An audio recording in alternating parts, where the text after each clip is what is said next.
Hello bookworms! Today I'm going to be doing my best books of 2019 video. I realize that I'm like woefully behind on this, and I was even considering skipping it just because I know like everyone's already posted these and I'm sure people are sick of seeing them show up in their queue, but it just didn't feel right to me to not do one because I do like looking back on these and seeing what my favorites were like throughout the years. I really wanted to just talk about those books that really left an impact on me this year, so I couldn't in good conscience not make this video. So hopefully you guys will enjoy seeing it even though it is so late, and I apologize for that. So my favorites are not actually ranked, though the ones that I'm going to talk about like last are definitely my like top ones. Like the top couple are ranked, but this whole list is books that I enjoyed. So I ended up reading a total of 200 books this year, and I did a really in-depth like look at all of my statistics for the year on my blog. So I'll leave a link to that down below if you're curious, but these were my like absolute standout favorites of the year. I have 15 books that I'm going to be talking about. Normally I do my top 10 favorite fantasy and my top 10 favorite contemporary of the year, but this year I decided to combine lists and trim down, and this 15 encompasses all of my favorites. So first I have Always Never Yours by Emily Wibberley and Austin Sigmund Broca. This is a YA Shakespeare-inspired kind of rom-com, and I really loved these authors' books. I read this one, and their second one, which actually came out in 2019, was If I'm Being Honest, and both of them were so great, but I ended up loving Always Never Yours just the tiniest bit more, so that's why this one's on this list. Follows a girl named Megan who has dreams of going to college for being a director, but in order to get into her school of choice, she needs to have a credit on her resume as an actor. So her school is putting on a production of Romeo and Juliet. Megan just wants to get the smallest role possible in order to check off that credit and, you know, kind of move on. But she ends up being cast as Juliet, and she is so not prepared for that. She's way more of a behind the scenes kind of girl, but she really throws herself into this role, and you also get to find out so much about her family life. I really love the romance in this book. Megan was such a flawed character, and she just felt so real, and some of the choices that she would make and things that she would say to people, you would just be like, whoa, like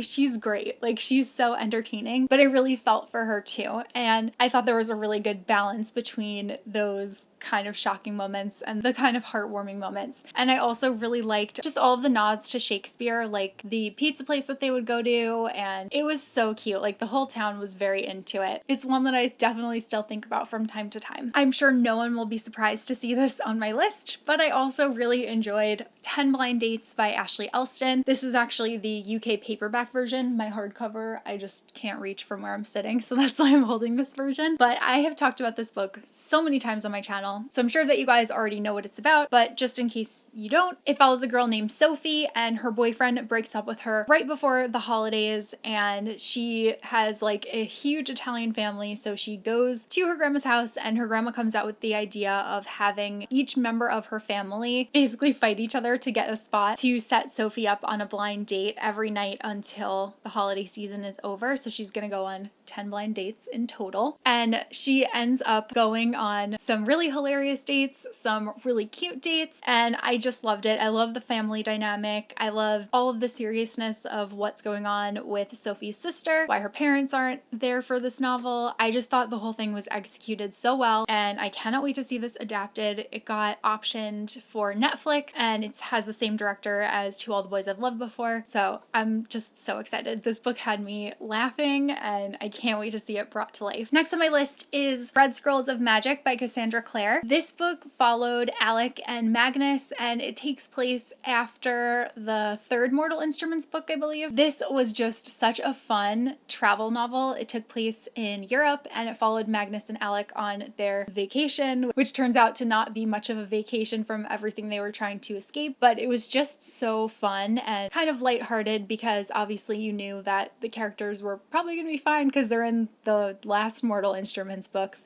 So it was just kind of like a fun interlude, and If you like Magnus or Alec, you will love this book because it was just the two of them being adorable all the time. So that's why I enjoyed it so much. It's definitely on the shorter side, unlike Cassandra Clare's recent books. This one was co-written with Wesley Chu. I just thought it was great. I can't wait for the next one. Next on my list is an adult fantasy novel, and that is Kings of the Wilds by Nicholas Eames. This book was basically like a Dungeons and Dragons campaign, and it was so funny. Like, all of the humor in it really got to me. I really love the characters. I especially loved Clay and Moog. They were my two favorites within the book for sure. But they are all like old mercenaries who are well past their prime, and Gabe is trying to get everyone back together to go and rescue his daughter. It's also like, it has a lot of parallels to rock and roll, so they're basically treated like an epic rock band that's getting back together. They get into some crazy shenanigans along the way, and it's just so entertaining and so heartwarming. I was really surprised at how much these characters made me feel, and also just how much I was laughing while reading this book. It was entertaining from start to finish, and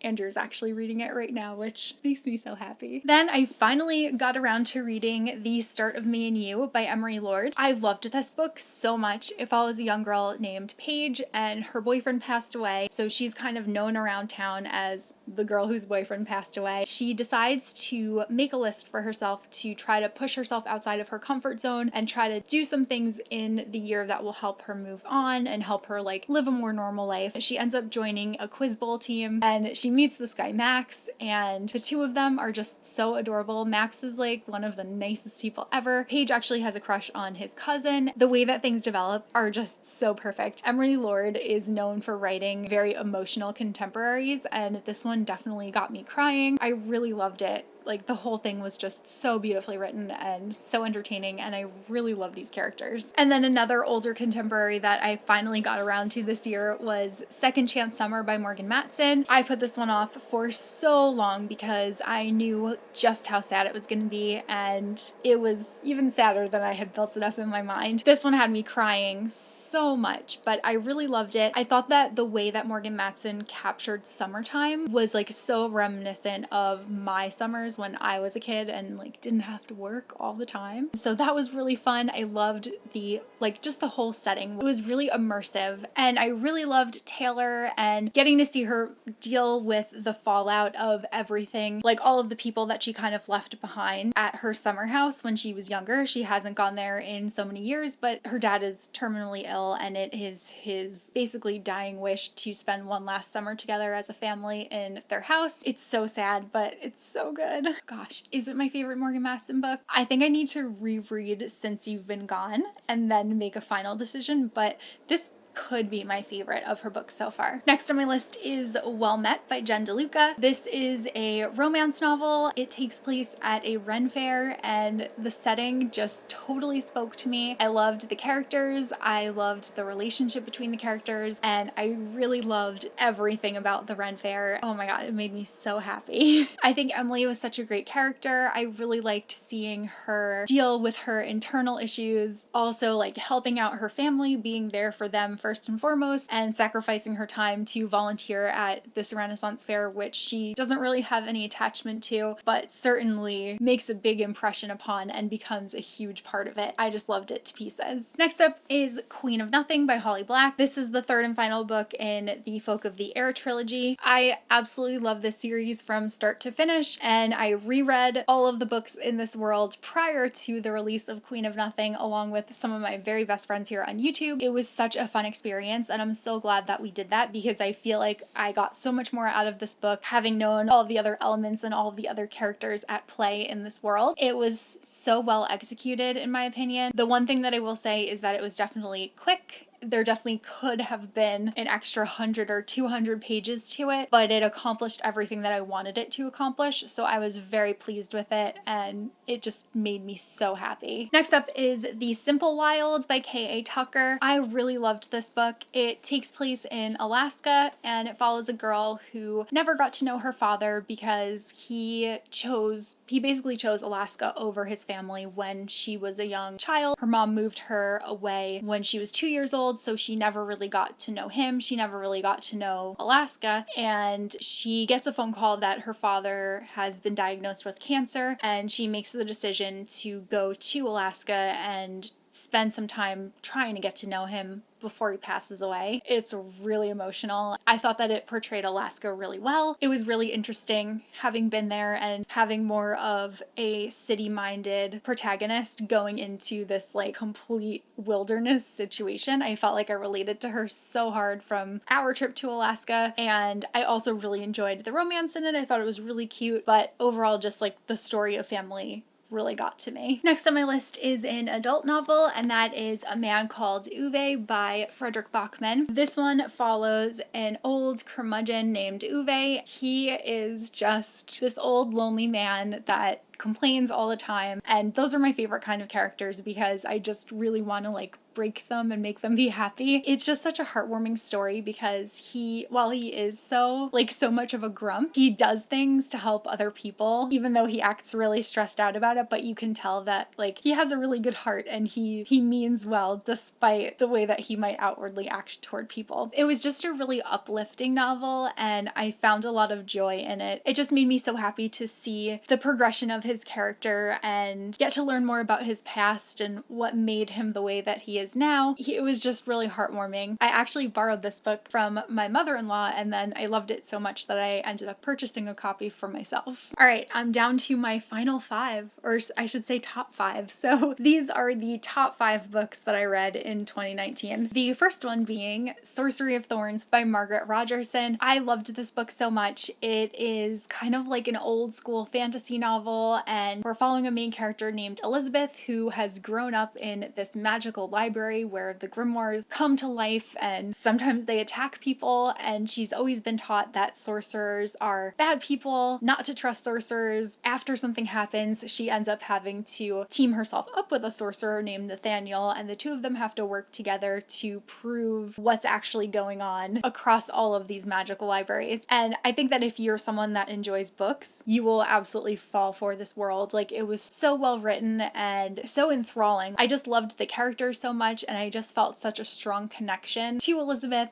and so tied to everything going on in the libraries, and oh my god, I loved it. Had major Howl's Moving Castle vibes. There is a demon in it, and he's kind of tied to the sorcerer, and his name was Silas. He was like by far my favorite character. I'm just really like praying that Margaret will write more within this world because it was so good. Next is An Absolutely Remarkable Thing by Hank Green. This one totally took me by surprise. I was not expecting to love this book anywhere near as much as I did, but wow, it just spoke to me on so many levels. I think that the way that Hank Green analyzed social media and the way that it affects society and the way that it affects individuals was fascinating. I think it's such an interesting topic because it's such a huge part of everyone's lives. To see what April was going through, I just could not get enough of her story, and I loved that the way that she was telling it too. Like, she was fully aware when she would make bad decisions. She would be like, this was dumb, but I did it anyway because I was on a social media high, or like whatever it was that influenced her decision. I had to know what was going on with these Carls, the like robots that just show up out of nowhere. The ending was like totally out there and unexpected,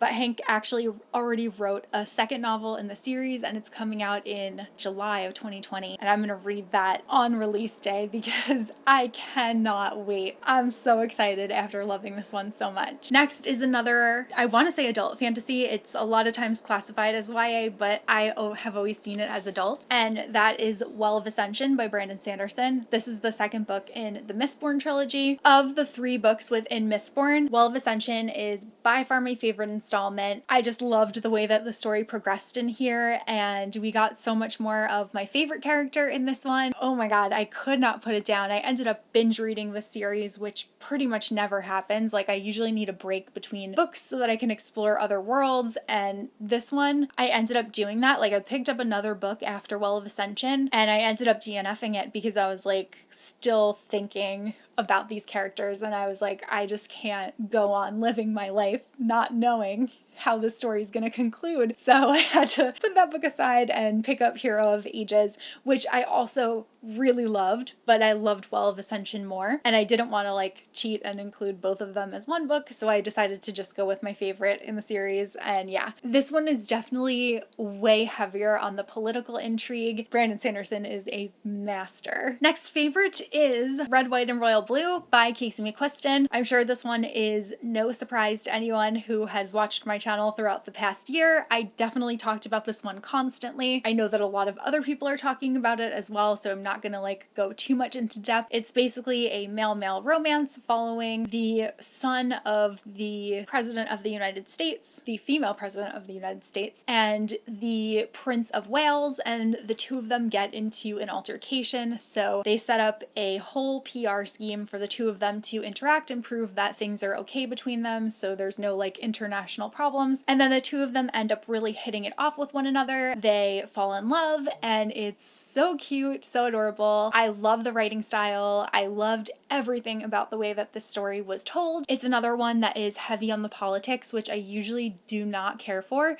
but I felt like it was really well done here, and I just loved the two of them, and I really, really, really want a companion novel following June. I just think that would be amazing. And then finally, my absolute favorite book of the year, which I'm sure that you can guess since I haven't mentioned it yet, was Daisy Jones and the Six by Taylor Jenkins Reid. Again, this is one that so many people are talking about, so I won't go very in depth, but this was without a doubt my favorite book. If you like the movie Almost Famous, it has major Almost Famous vibes. It's about a band that broke up at the height of their fame and all of their success, and no one knows exactly why they broke up. This whole story is told through interviews. It's basically like a VH1 behind the music, but in novelization form, and it's all told through the interviews, and the way that people remember things that happened in the past are really interesting because you get like totally different sides to the same story. I just loved it from start to finish. I feel like I highlighted so many passages in this book as I was reading. I really want to reread it on audio because I've heard how amazing that experience is, and I just wish that Daisy Jones and the Six were a real band because I was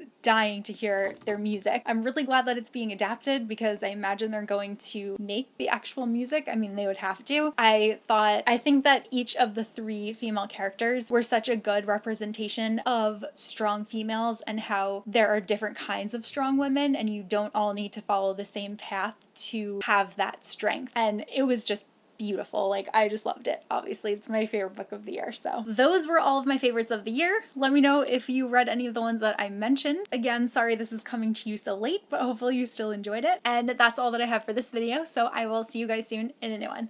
Bye!